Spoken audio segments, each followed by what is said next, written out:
Oke, selamat datang. Pernah nggak sih kepikiran kalau ada sebuah prosedur ilahi, sebuah panduan yang sistematis buat transformasi rohani? Dan ternyata, mulanya itu bukan dari usaha yang berat-berat, tapi dari sesuatu yang sederhana, ucapan. Nah, sumber yang kita bahas ini langsung to the point. Klaimnya itu berani banget, ada prosedur yang spesifik untuk berubah secara rohani, dan kuncinya, alatnya, cuma satu yang kita semua punya, yaitu mulut kita. Oke, ini kan jadi bikin penasaran ya. Kalau memang ada prosedur yang pasti, sebetulnya prosedurnya itu apa? Dan yang lebih penting, janji di ujungnya itu apa sih? Apa yang bakal kita dapatkan? Yuk, kita bedah bareng-bareng. Jadi, bagian pertama, kita harus paham dulu apa janjinya. Dan ini bukan soal perubahan kecil-kecilan loh ya. Ini tentang perubahan total status rohani Anda.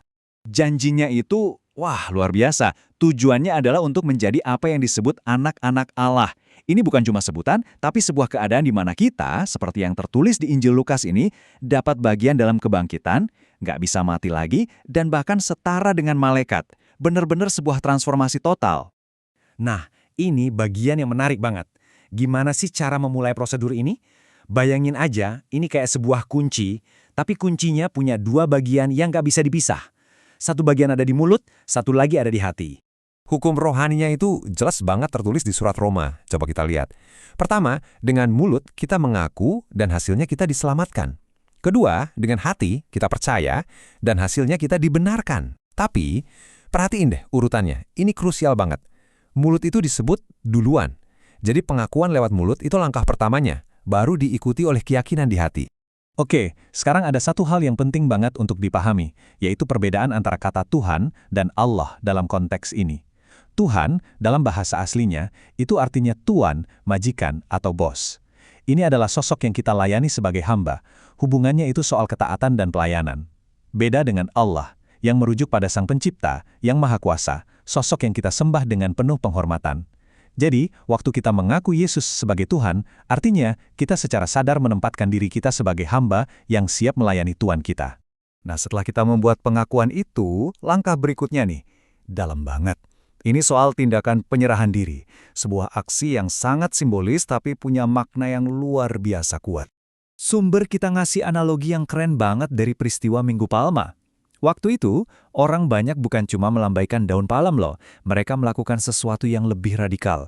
Mereka menghamparkan pakaian mereka di jalan, seolah-olah membuat karpet merah untuk Yesus. Pakaian mereka sendiri. Kenapa pakaian? Kenapa itu penting banget? Coba deh kita pikirin hierarki kebutuhan manusia. Buat kita manusia, ini agak unik. Kalau kita lihat ada papan atau tempat tinggal untuk keamanan, pangan atau makanan untuk bertahan hidup, tapi sandang atau pakaian itu bukan cuma soal nutupin badan. Pakaian itu simbol kehormatan, martabat, status sosial. Kehilangan pakaian itu artinya kehilangan muka, malu. Makanya seringkali ini jadi prioritas nomor satu. Nah, sekarang jadi jelas kan? Meletakkan pakaian di jalan itu bukan sekedar aksi biasa. Itu adalah simbol dari menyerahkan kehormatan pribadi, kemuliaan diri, dan harga diri kita di hadapan Tuhan kita. Kita bilang, kehormatanmu lebih penting dari kehormatanku. Dan tindakan penyerahan ini ternyata memulai sebuah pertukaran ilahi. Ayat di Yohanes ini menjelaskannya dengan indah. Saat kita melayani Dia, kita melepaskan kehormatan kita sendiri. Tapi sebagai gantinya, Bapa sendiri yang akan menghormati kita. Kita menukar kehormatan duniawi yang fana dengan kehormatan surgawi yang kekal. Dari penyerahan kehormatan ini, kita masuk ke langkah berikutnya yang lebih dalam lagi. Sebuah komitmen yang sifatnya abadi, nggak bisa dibatalin, dan simbolnya adalah kayu salib. Untuk memahami ini, kita lihat lagi paralel yang luar biasa dari hukum Ibrani kuno. Jadi, dulu itu ada aturan, seorang budak atau hamba, setelah bekerja 6 tahun, dia bebas. Tapi, kalau dia cinta banget sama tuannya, dia bisa memilih untuk tinggal dan melayani tuannya itu selamanya. Sebagai tanda komitmen permanen ini, telinganya akan dilubangi atau ditindik di tiang pintu rumah tuannya. Ini tindakan publik dan permanen. Dan coba deh dengar alasannya. Si hamba ini bilang, aku cinta kepada tuanku, aku tidak mau keluar sebagai orang merdeka. Jadi, ini bukan karena paksaan sama sekali, tapi murni karena cinta dan pengabdian. Sebuah pilihan sadar untuk menjadi milik tuannya seumur hidup. Sekarang, coba kita lihat salib dari sudut pandang ini. Sumber ini mengajak kita melihat paku-paku di kayu salib itu bukan cuma sebagai lambang pengampunan dosa, tapi lebih dari itu. Paku-paku itu adalah tindikan pribadi kita. Komitmen sukarela kita yang mengikat kita kepada Tuhan kita, Yesus, untuk selama-lamanya. Dan ternyata ikatan abadi inilah yang punya kuasa untuk mematahkan kekuatan dosa dalam hidup kita. Logikanya sederhana banget sebetulnya, seperti yang disiratkan di surat Roma. Kalau kita sudah berkomitmen total untuk mengikuti semua perintah Tuhan kita, secara otomatis kita nggak punya waktu atau kapasitas lagi untuk melayani Tuhan yang lain, yaitu dosa. Oke, kita sudah bahas konsepnya, janjinya, prosedurnya. Sekarang pertanyaannya, so what? Apa artinya semua ini buat kita secara praktis sehari-hari? Yuk kita rangkum semuanya jadi sebuah panduan yang jelas yang bisa langsung kita terapkan. Nah, ini dia rangkuman praktisnya. Ada kolom lakukan dan jangan. Coba perhatikan polanya ya. Di sisi lakukan, kita harus aktif.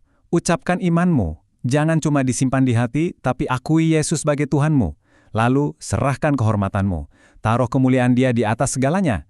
Kemudian, ikuti Tuhanmu. Cari tahu apa maunya dan taati. Dan terakhir, alirkan berkat. Jadilah saluran, jangan jadi waduk. Nah, di sisi jangan, ini adalah kebalikannya.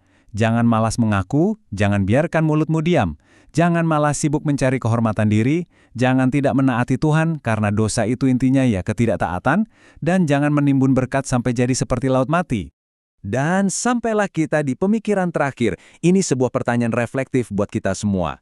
Berkat yang Anda terima selama ini, apakah itu Anda anggap sebagai tujuan akhir, titik pemberhentian, atau Anda melihatnya sebagai saluran yang harus terus mengalir melalui Anda sebagai bagian dari pelayanan Anda kepada Sang Tuhan? Terima kasih sudah menyimak ulasan mendalam kali ini.